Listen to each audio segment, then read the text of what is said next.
আসসালামু আলাইকুম সবাইকে। আশা করি সবাই ভালো আছেন, সুস্থ আছেন। আমিও আল্লাহর রহমতে ভালো আছি, সুস্থ আছি। তো আজকে আমি আপনাদের একটি ভৌতিক ঘটনা শোনাতে যাচ্ছি। এই ঘটনাটি আমি শুনি আমার এক বোনের মুখ থেকে। আমার বোনের নাম হলো অনামিকা। তো বহুদিন যাবৎ তার সাথে আমার কোনো যোগাযোগ ছিল না। এই কিছুদিন আগে ফোন কলের মাধ্যমে হঠাৎ করে তার সাথে আমার কথা হয়। তো কথা বলতে বলতে এক পর্যায়ে তার থেকে আমি এই ঘটনাটি শুনতে পাই।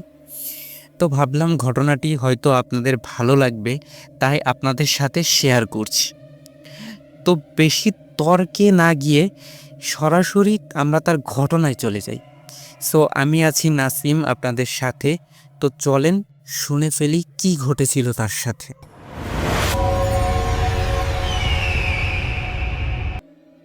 ঘটনাটি ঘটেছিল 2008 সালের নভেম্বর মাসে।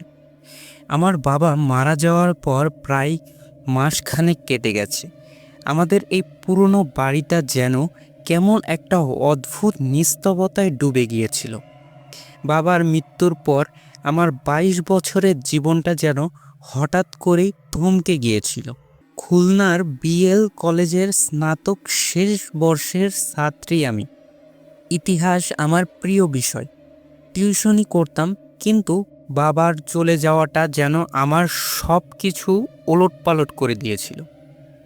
মানসিকভাবে আমি তখন ভীষণ বিপর্যস্ত। বিষণ্ণতা যেন আমার নিত্যসঙ্গী হয়ে গিয়েছিল। বাবার স্মৃতি আঁকড়ে বাঁচার একটা অদ্ভুত চেষ্টা করতাম প্রতিদিন। বাবার প্রতি আমার ভালোবাসাটা এতটাই গভীর ছিল যে সেই শূন্যতা আমাকে কুড়ে কুড়ে খাচ্ছিল। ছোটবেলা থেকেই ভূতের গল্প শুনতে ভালোবাসতাম, তবে বাস্তবে এমন কোনো অভিজ্ঞতার মুখোমুখি আমি কখনো হব, এটা আমি কখনো কল্পনাও করতে পারিনি। একবার ছোটবেলায় রাতে বাড়িতে একা থাকতে গিয়ে একটা অদ্ভুত শব্দ শুনেছিলাম, যা আমাকে বেশ ভয় পাইয়েছিল। এরপর থেকে রাতে একা থাকার সময় একটা হালকা অস্তিত্ব অনুভব করতাম, কিন্তু সেটাকে আমি সবসময় মনের ভুল হিসেবে উড়িয়ে দিতাম। কিন্তু এবার যেন পরিস্থিতিটা অন্যরকম ছিল। সেই দিন ছিল শনিবারের রাত, অথবা বলা যায় রবিবারের ভোর। ঘড়িতে তখন 3টা 30। আমি বাবার ঘরে শুয়ে পুরনো দিনের কথা ভাবছিলাম। বাবার হাসি মুখটা মনে করার চেষ্টা করছিলাম। বাবার মারা যাওয়ার পর মা একটা স্পষ্ট নিষেধ করে দিয়েছিলেন, কেউ যেন বারান্দার সেই চেয়ারটাতে না বসে। কারণ চেয়ারটা বাবার খুব প্রিয় ছিল। বাবা সেখানেই বসে রোজ খবরের কাগজ পড়তেন, চা খেতেন। তার স্মৃতিচিহ্ন হিসেবে ওটা ওখানেই ছিল, কেউ ব্যবহার করতো না। হঠাৎ করে কেমন জানি আমার অস্বস্তি হতে লাগলো। ঘরের ভেতরে একরকম অদ্ভুত ফিসফিসানি কেমন জানি একটা শব্দ শুনতে পেলাম। মনে হচ্ছিল যেন কেউ নিচু স্বরে নিঃশ্বাস ফেলছে। প্রথমে আমি ভেবেছিলাম বাইরের কোনো শব্দ, হয়তো বাতাসের ঝাপটা বা দূরে কুকুরের ডাক বা অন্য কোনো কিছু হতে পারে। কিন্তু কিছুক্ষণ পর বুঝতে পারলাম শব্দটা ঘর থেকেই আসছে। বিছানায় উঠে বসে আমি ভালো করে কান পাতলাম। শব্দটা যেন বারান্দার দিক থেকে আসছে। একটা অদ্ভুত অস্তিত্ব আমাকে ঘিরে ধরল। আমার মনে হলো এটা নিছক মনের ভুল নয়। অনিদ্রা আর অস্থিরতা যেন আমাকে বারান্দার দিকে টেনে নিয়ে যাচ্ছিল। বারান্দায় গিয়ে দেখি বাবার প্রিয় চেয়ারটা যেখানে থাকে তার থেকে একটু দূরে রাখা আছে, যেন এইমাত্র কেউ চেয়ারে বসেছিল এবং সেই এটাকে একটু সরিয়ে রেখেছে। চেয়ারের হাতলে হাত দিতেই একটা অদ্ভুত শীতল স্পর্শ অনুভব করলাম। শীতের রাতে এমন ঠান্ডা স্পর্শটা খুবই স্বাভাবিক ছিল, কিন্তু আমার মনে হচ্ছিল না এটা শুধু শীতের ঠান্ডা। প্রথম রাতের এই অস্থিরতার পর থেকেই আমার মনের মধ্যে একটা কৌতূহল কাজ করতে লাগলো। মায়ের নিষেধ অমান্য করার একটা সূক্ষ্ম ইচ্ছে, অবশেষে আমি সেই চেয়ারটায় বসার সিদ্ধান্ত নিলাম। প্রথম কয়েকদিন কিছুই হলো না। আমি দিনের বেলাতেও বসতাম, রাতের বেলাতেও চেয়ারটাতে বসতাম। ভাবলাম, না, মায়ের হয়তো ভুল ধারণা, অথবা আমি নিজেই হয়তো বেশি ভেবেছি। কিন্তু ধীরে ধীরে অদ্ভুত ঘটনাগুলো ঘটতে শুরু করলো। প্রথম সপ্তাহে চেয়ারটায় বসার পর আমি প্রায়ই অদ্ভুত করতাম, যেন কেউ আমার পিছনে দাঁড়িয়ে আছে, কিন্তু পেছনে তাকালে কাউকে দেখতে পেতাম না। চারপাশ শুধু বাতাসের একটা মৃত উপস্থিতি অনুভব করতাম, যেন কেউ নিঃশ্বাস ফেলছে ঠিক আমার ঘাড়ের পেছনের দিকে। রাতের বেলা ঘুমানোর সময় আমার মনে হতো যেন আমার পায়ের কাছে কেউ হেঁটে বেড়াচ্ছে, অথবা বিছানার পাশে কেউ দাঁড়িয়ে নিঃশ্বাস ফেলছে।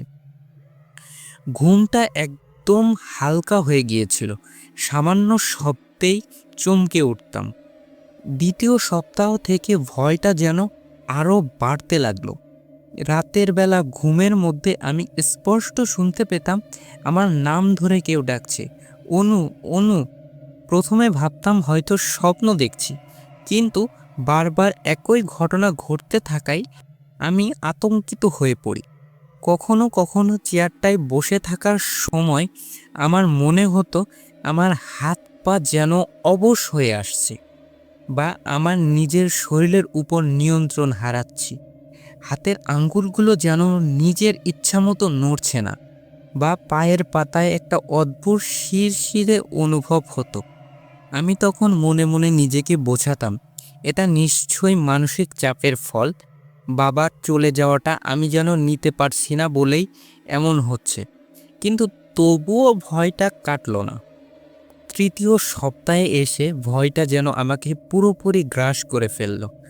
দিনের বেলাতেও আমি বাড়িতে একা থাকলে অদ্ভুত অনুভব হতো, যেন কেউ আমাকে অনুসরণ করছে বা আমার পাশেই হাঁটছে। স্পষ্ট অনুভব করতাম কারো উপস্থিতি, কিন্তু তাকিয়ে দেখলেই সব ফাঁকা, কাউকে দেখতে পেতাম না। রাতের বেলা যখন আমি ঘুমিয়ে থাকতাম, তখন আমার মনে হতো কেউ আমার বুকে বসে শ্বাসরোধ করার চেষ্টা করছে। আমি চিৎকার করতে চাইতাম, কিন্তু গলা দিয়ে কোনো স্বর বের হতো না, শুধু গোগানির মতো শব্দ হতো। কিছুদিন পর আমি অদ্ভুত রকম করতে শুরু করলাম। আমার শরীরের উপর ধীরে ধীরে অন্য কিছুর নিয়ন্ত্রণ বাড়ছে। আমার নিজের কণ্ঠস্বর মাঝে মাঝে অচেনা লাগতো। আমি নিজের মনে ফিসফিস করে বলতাম, মা কেন বারণ করেছিল? ওই চেয়ারটা তো বাবার ছিল, ওখানে বসলে কি হবে? আমার শরীর আর আমার নিজের শরীর ছিল না। প্রথম দিনে হাত পায়ে সূক্ষ্ম কাঁপুনি হতো, তারপর ধীরে ধীরে দুর্বলতা। রাতে ঘুম থেকে ওঠার পর প্রায়ই আমার শরীর ব্যথা করত, বিশেষ করে ঘাড় আর পিঠে। হাত পা মাঝে মাঝে নড়ে উঠত এবং এমনভাবে স্থির হয়ে যেত যেন সেগুলো অন্য কেউ ধরে রেখেছে। সকালবেলা আয়নায় নিজের চোখ দেখলে আমার চোখ লালচে দেখাতো, যেন সারা রাত জেগে আছি। অথচ আমি বুঝতাম যে আমি ঠিক মতো ঘুমাচ্ছিলাম। শরীরে একটা শীতল স্পর্শ সবসময় লেগেই থাকতো, বিশেষ করে যখন আমি একা থাকতাম। এই অনুভূতিটা যেন হাড় অবধি কাঁপিয়ে দিত। আমার চিন্তাগুলো কেমন যেন অগোছালো হয়ে গিয়েছিল, মনোযোগ ধরে রাখতে কষ্ট হতো। বাবার কথা মনে পড়লে আগে যেমন কষ্ট পেতাম, এখন কেমন যেন একটা উদাসীনতা গ্রাস করত। স্বপ্নগুলো যেন এক ভয়ঙ্কর দুঃস্বপ্নে পরিণত হয়ে গিয়েছিল। স্বপ্নের মধ্যে প্রায়ই আমি নিজেকে এমন জায়গায় দেখতে পেতাম যেখানে আমি আগে কখনো যাইনি, কিন্তু সেই স্বপ্নগুলো ছিল ভয়ানক ও অন্ধকারময়। আমার পঞ্চ ইন্দ্রিয় যেন পরিবর্তন হয়ে যাচ্ছিল। আমি এমন শব্দ শুনতে পেতাম যা অন্য কেউ শুনতে পেত না, যেমন গোংরানোর শব্দ, ফিসফিস করে কারো কথা বলার শব্দ, বা বারান্দা থেকে আসা ঘষ্টানোর শব্দ। এমন শব্দ শুনতে পেতাম যা আশেপাশে ছিল না, কিন্তু তবুও আমি শুনতে পেতাম। কখনো কখনো আমার মনে হতো আমার নিজের স্মৃতিগুলো যেন ঘোলাটে হয়ে যাচ্ছে, বা অন্য কারো স্মৃতি যেন আমার মনে চলে আসছে। আমি একা থাকতে ভয় পেতাম, কিন্তু মানুষের ভিড়েও আমি অদ্ভুত কিছু অনুভব করতাম, যেন আমি আমার নিজের ভেতরেই আটকে পড়েছিলাম। এক রাতে মা আমার ঘরে এসে আমার সাথে কথা বলতে চাইল। আমি তখন বারান্দার সেই চেয়ারটায় বসেছিলাম। মায়ের কথা শুনে আমি চেয়ারটা থেকে উঠে বিছানায় শুয়ে পড়লাম। মা আমার কপালে হাত দিয়ে বললেন, অনু, তোর শরীর কি ঠিক আছে? বাবাকে নিয়ে এত চিন্তা করিস না। মায়ের চোখে অদ্ভুত একটা দুশ্চিন্তা দেখতে পেলাম। তখন আমি অদ্ভুত আচরণ করতে শুরু করলাম। নিজের সাথে কথা বলতাম, বিশেষ করে যখন চেয়ারে বসে থাকতাম তখন আরও বেশি করে হতো। কিন্তু অবাক করার বিষয় হলো, কিছুদিন ধরে খেয়াল করতাম যে আমার গলার স্বরটা কিরম পাল্টে যাচ্ছিল। কেমন যেন একটা মোটা কর্কশ স্বরের মতো শোনাচ্ছিল। আমার বন্ধুরাও পরিবর্তনটা টের পেয়েছিল। একবার ফোনে কথা বলার সময় আমার এক বন্ধু বলল, অনু, তুই আজকাল কেমন যেন অন্যরকম কথা বলছিস, তোর গলার স্বরটাও কেমন জানি বদলে গেছে। আমি কোনো উত্তর দিতে পারিনি। আমি শুধু অনুভব করতাম আমার শরীর আমার কথা শুনছে না। রাতের বেলা যখন আমি একা থাকতাম তখন অদ্ভুত কিছু ফিসফিসানির শব্দ শুনতে পেতাম। আমি টের পেলাম আমার শরীরের উপর আমার নিয়ন্ত্রণ সম্পূর্ণভাবে চলে গেছে। আমি টের পেলাম আমার শরীরের উপর থেকে আমার নিয়ন্ত্রণ পুরোপুরিভাবে চলে গেছে। আমার হাত পা আপনা আপনি চলতে শুরু করলো, যেন অন্য কেউ নির্দেশ দিচ্ছে। আমি নিজে উঠে গিয়ে সেই চেয়ারে বসে পড়লাম, কিন্তু আমার চোখে ছিল তীব্র আতঙ্ক আর অসহায়ত্ব। আমার মুখ দিয়ে অদ্ভুত কর্কশ শব্দ বের হতে লাগলো, যা আমার নিজের গলার স্বর ছিল না। মনে হচ্ছিল যেন আমার ভেতরে অন্য কেউ কথা বলছে। আমার চোখের মণিগুলো ঘোলাটে হয়ে যাচ্ছিল এবং আমার পুরো শরীরটা প্রচণ্ডভাবে কাঁপছিল।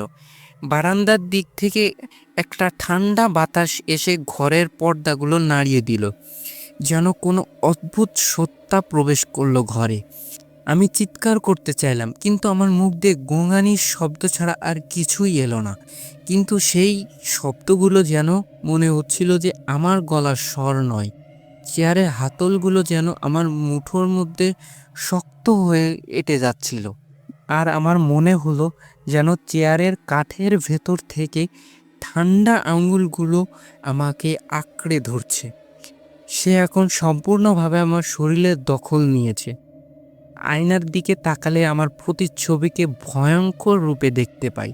আয়নার দিকে তাকালে আমি নিজেকে ভয়ঙ্করভাবে দেখতে পাই, যেটা আমি না, সেটা ছিল সেই অদ্ভুত সত্তা যা এখন আমার শরীরের ভেতরে বাসা বেঁধেছে।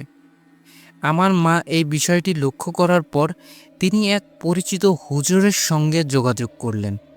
হুজুর আমার বাড়িতে এসেই আমার মার দিকে তাকিয়ে বললেন, এই মেয়ে এখনো বেঁচে আছে কিভাবে? এই কথা শোনার পর আমার মা প্রচণ্ডভাবে ভয় পেলেন আর বললেন হুজুরকে, কি হয়েছে আমার মেয়ের? হুজুর বলল, আপনার মেয়েকে জিনে ধরেছে, আর এ কোনো সাধারণ জিন নয়, এ খুবই শক্তিশালী একটা জিন। আমার মা এই কথা শোনার পর আরও ভয় পেতে শুরু করলো।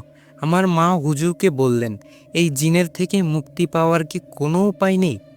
হুজুর বললেন, মুক্তি পাওয়ার উপায় আছে, কিন্তু আমার পক্ষে এই জিনকে তাড়ানো সম্ভব নয়। পরে হুজুর বললেন যে আমার একজন পরিচিত বড় হুজুর আছেন, তিনি নিশ্চয়ই পারবেন। পরে আমার মা সহ আমার পরিবারের সবাই মিলে সেই হুজুরের কাছে আমাকে নিয়ে গেলেন, এবং সেই হুজুর আমাকে দেখে বললেন, একে তো জিনে ধরেছে, আর সেই জিনটা খুবই শক্তিশালী জিন। একে তাড়াতে হলে অনেক নিয়ম মেনে চলতে হবে, এবং সেই নিয়মগুলো আমার মাকে বলে দিলেন। সেই নিয়ম অনুযায়ী আমার মা কাজ করলেন। তারপর হুজুর নিজের মতো কাজ শুরু করলেন এবং তিনি সেই জিনটাকে বোতলে বন্দি করলেন, এবং সেটা একটা কবরস্থানে গিয়ে পুঁতে দিয়ে আসলেন এবং শেষমেশ আমি এই জিনের থেকে মুক্তি পেলাম। কিন্তু সম্পূর্ণভাবে সুস্থ হতে আমার প্রায় 2 মাস সময় লাগলো এবং এখনও রাতের বেলায় সেই অদ্ভুত শব্দ এখনও শুনতে পাই। আর মাঝে মধ্যে মনে হয় যে সেই জিনিসটা হয়তো আমাকে এখনও ছেড়ে যায়নি, সেই জিনিসটা হয়তো এখনও আমাকে পিছু করছে।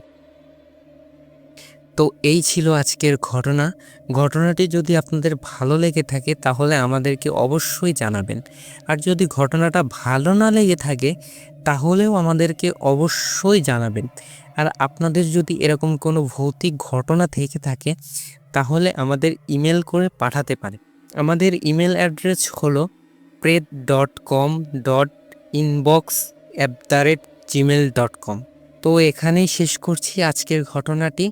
তো আবারও দেখা হবে আপনাদের সাথে অন্য কোনো একটি ঘটনাতে।